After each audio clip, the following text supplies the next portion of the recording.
Welcome back. Part 4 of Overview Events of Old Testament. Well, this is an interesting bit. This is actually in between Old Testament and New Testament.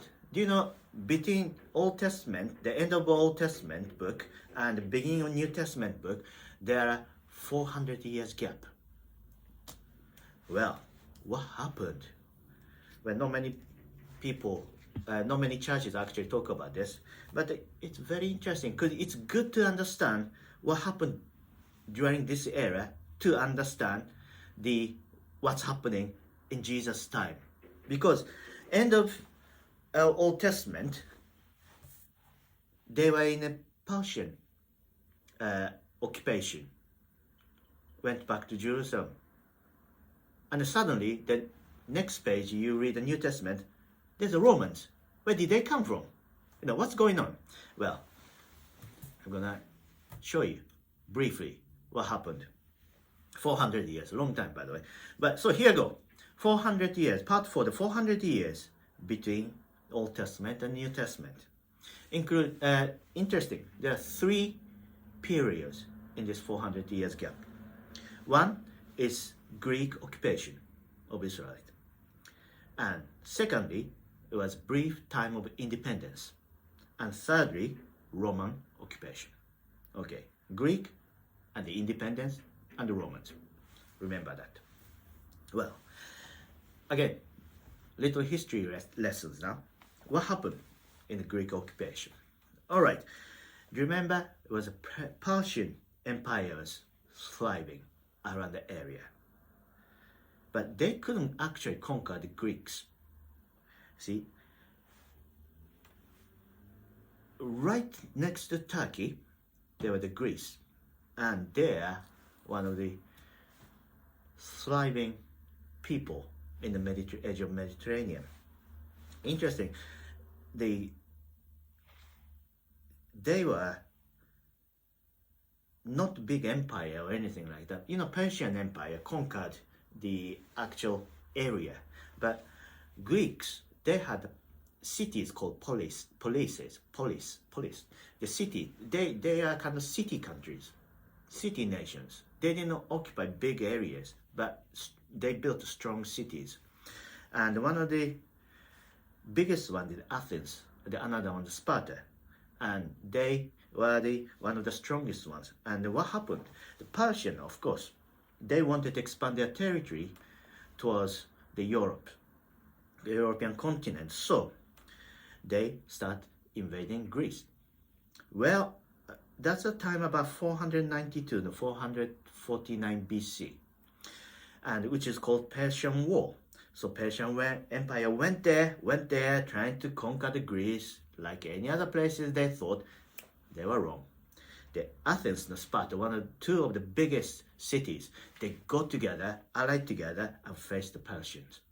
And actually, they defeated Persians and prevented the Persian invasion to Greece. You see, there are many battles happened, but most famous one is the Battle of Marathon.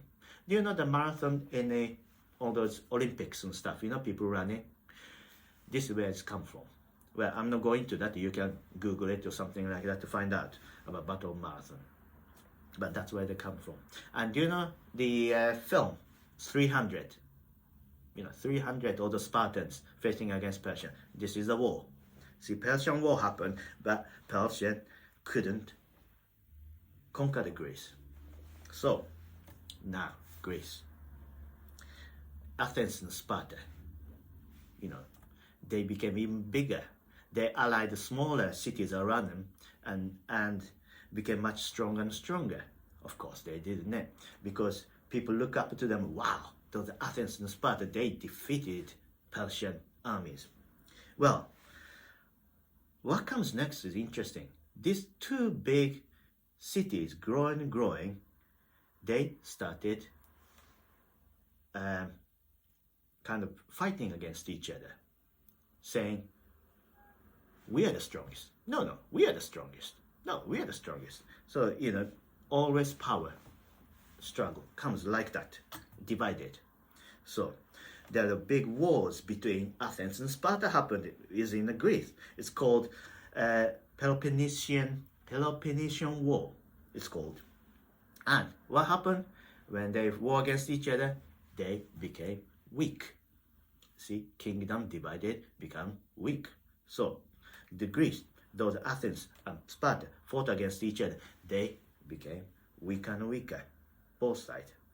And at that point, someone was watching and said, well, this is the time we're gonna take over.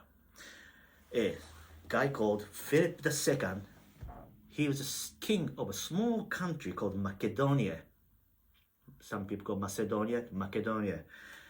Just up north of Greece. Tiny little country, but actually this Philip II, the King Philip II, he was very clever one. While Athens and Sparta was kind of fighting against each other, he strengthened his armies and country and was waiting for particular this opportunity to defeat Athens and Sparta. That's what he did. King Philip II of Macedonia took over Athens and Sparta and took over the Greek land, took over whole Greece. And thing is, he didn't stop there. His son came, and this is the one that the famous, the Alexander the Great. You've heard about Alexander the Great. He was genius at the war, and he campaigned expand his empire, and he actually defeated Persian Empire and conquered the land, and he actually conquered Egypt as well, and his empire expanded as far as Indus River and almost conquered India too. Well, what happened was his empire, Macedonia Empire, became so big. When he arrived at the Indus River looking at India, actually it became so big that people was getting tired. So they decided to go back, demanded to go back home, So Alexander the Great said, yeah, okay, let's go back. We go as far as here. We became big enough. So they started going back to Macedonia. But on the way around the Mesopotamia area, Alexander the Great died of illness, you see. He was about 32 years old, still young, So he didn't plan to die there. Because he didn't plan to die there, he didn't actually decided his successor. He didn't leave a will. But on his dying message, one thing he did that caused this Macedonian Empire to fall. What did he say? On his dying breath, he said, one that strongest will succeed me. One that strongest will have this empire. Well, with that, all those ambitious people, the generals and everything, they began fighting against each other. And this vast Macedonian Empire, again, divided into three parts. Sounds familiar? Like Assyrian Empire, like Israelite kingdom, divided. When they divided, of course, they became weaker. That's the beginning of the fall of Macedonian Empire.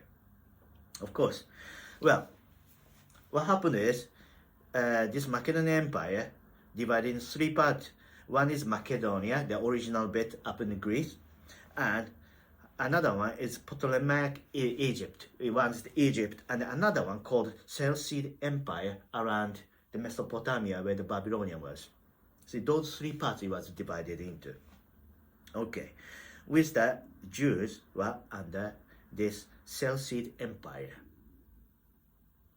under the rule of Seleucid Empire. Okay, so this is Macedonia, Egypt, and Seleucid Empire in the Middle East, and Jewish people, the Israelites, are under the Seleucid Empire's rule, occupation.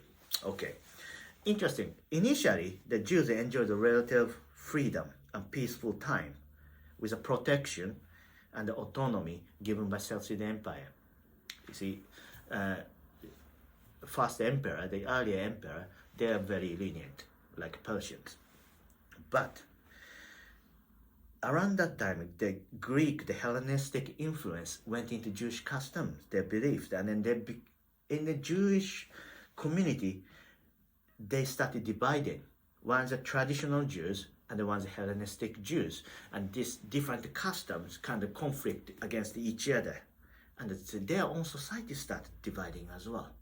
See, but with that, the new emperor called Antiochus IV of Seleucid, they didn't like Jews, and they overturned every previous policies and privileges that Jews enjoyed from previous emperors. And this new emperor started persecuting Jews.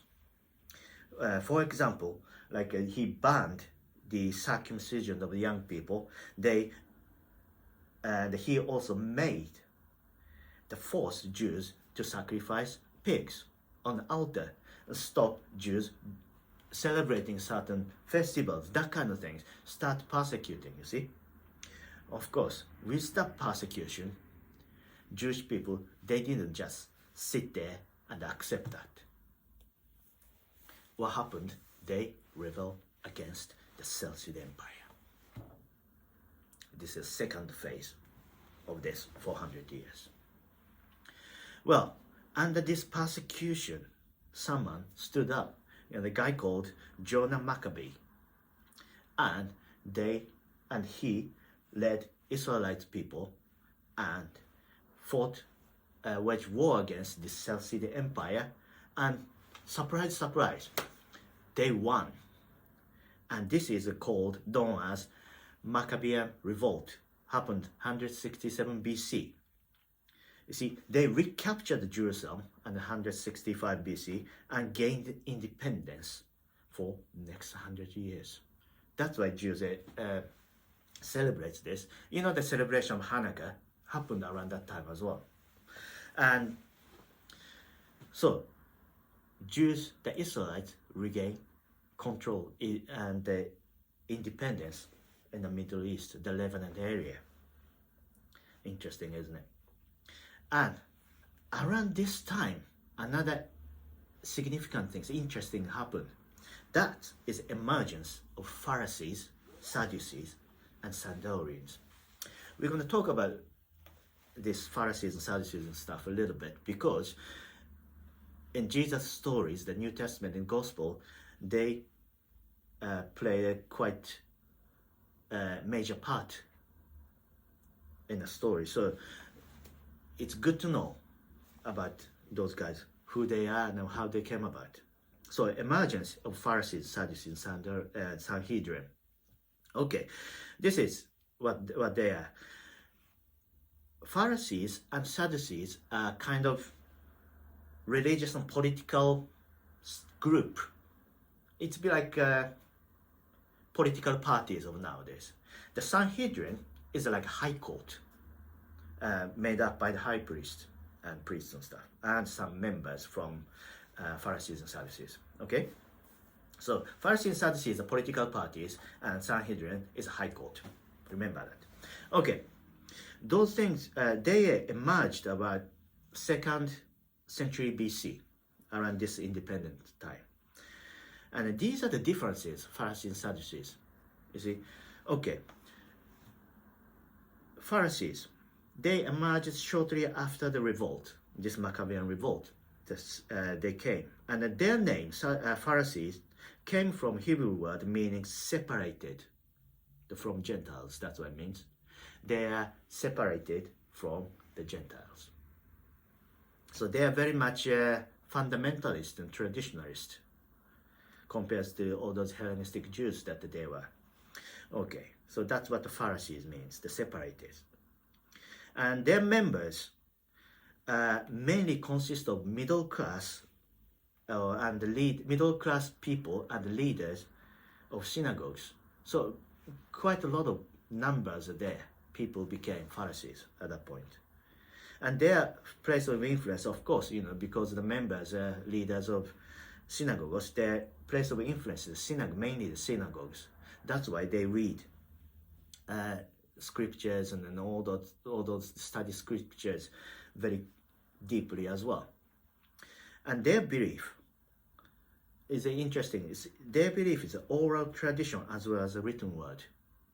You see, not only a Torah, that the 5 books, and the Book of Prophets they remember, but also they study, but they also the oral tradition of Jewish people. They believe that too. Also, they believe in the resurrection of dead, and also they believe the spiritual beings like angels and spiritual realms. You see, and these Pharisees believe they are very popular among common people. As I said, the middle class and synagogue people and the common people, very popular that. Well, on the other hand, Sadducees, another political party of that time, they came about around the same time, 2nd century, but actually they kind of declined around 70 AD. And the Sadducees' name came from after the priest Zadok. They debated different theories there, but one of the theories, the guy called Zadok, the priest, kind of began this Sadducee sect. So that's what they said. Okay, these Sadducee members consist of high class. Remember, the Pharisees are middle class, that kind of common people, but Sadducees are consisting the high class people, the chief priest and high priest, all those elite class people are the Sadducees. And their place of influence, of course, because the priests and high priests are there, their influence was in the temple. And their belief is a very big contrast from Pharisees as well. Their belief, they strictly believe only in written word. They don't consider oral tradition as valid word of God. That's a contrast from Pharisees, isn't it? And also, they did not believe the resurrection. They believe no resurrection, no afterlife, they said. Because of no afterlife, they did not believe there's a spiritual realm there, and they believe there is no spiritual beings like angels and demons. So that's a big difference between Pharisees and Sadducees. And Sadducees, they were friendly with Romans, because high-class people and people in authority and power and money, they are very friendly with occupying forces like Romans.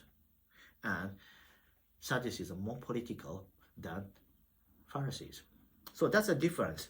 Two kind of contrasting political religious party arose around this time. And with that, Sanhedrin, the High Court, that came to deal with all the Jewish religious and custom matters. And there are 70 members plus high priest there. And most of the majority members are Pharisees, but Sadducees, because they had money and power, and they had a great say in this Sanhedrin. So this is the Pharisees and Sadducees and Sanhedrin. Hope this is a bit of a help for you to study the Gospel in the New Testament. So this is the 400 years, second phase of a 400 years occupation of Israel. Well, of course, after the Greek, this independence came, and after this independence, 100 years, another occupying force came in the form of Romans. Now we come into New Testament time. Here we go. Well, Roman general, a guy called Pompey, conquered Jerusalem in 63 BC. Yeah, and this is kind of becoming end of Israel's brief 100 years of independence after Maccabean revolt. So Jerusalem was conquered, the capital of Israel was conquered, and Roman Empire, expanding empire, start ruling this Levant area. Okay. After the assassination of Julius Caesar in 44 BC, a guy called Octavian the leader called Octavian. Later, he is known as Caesar Augustus, who is the first emperor of Roman Empire. Came. And interesting, Julius Caesar wasn't the first emperor, by the way. He was the first citizen, he called himself. But this Octavian, next one, is the first Roman emperor, Caesar Augustus. He appointed a man called Herod the Great as the client king of Israel. You see, this is a Roman way of occupying this vast territory of empire. They basically appointed someone they can control as head of the state. So this time is Herod the Great. This guy called Herod, he is actually a descendant of Edomite origin.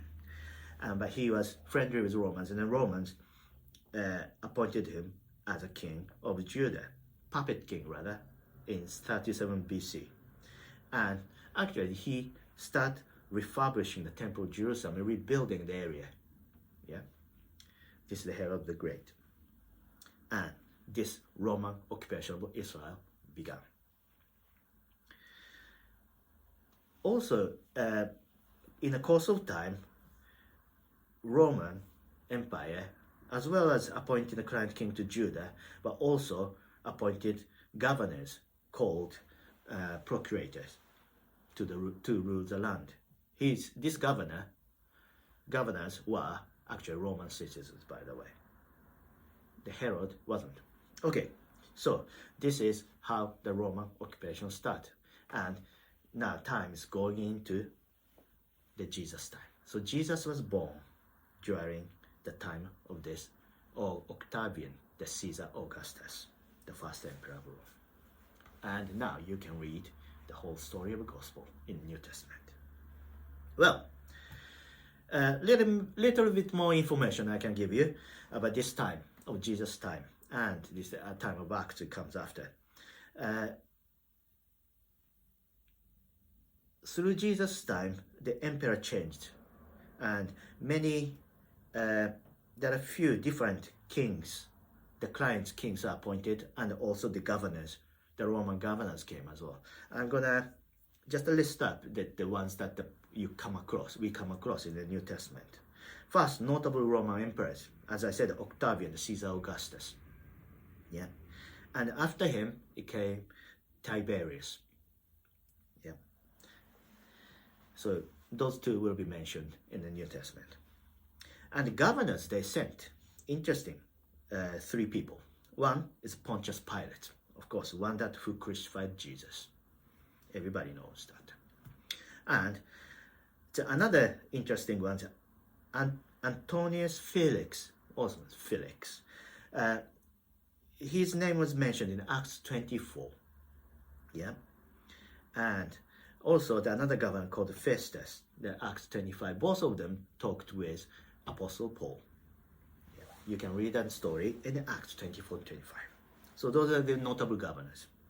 Well, notable king of Judah. As I said, first Herod the Great, the Edomite origin. He was the first client king of Israel of that time. And after that came the Herod Archelaus, actually his son of Herod the Great. And this is the Herod in the Nativity, killed all of the babies. You can read in Matthew 2, Herod Archelaus. And after this, another notable king was Herod Agrippa I. His name is mentioned in Acts 12. Actually, he's the one that killed James, and he died and eaten by worms. You can read that in Acts 12. And another notable client king of Judah was Herod Agrippa II. It was mentioned in Acts 25, and he's the one spoke with Paul. So those are the few occupying leaders of Israel. Well, hopefully you got this kind of flowing events of the Old Testament now, from the beginning till the New Testament time.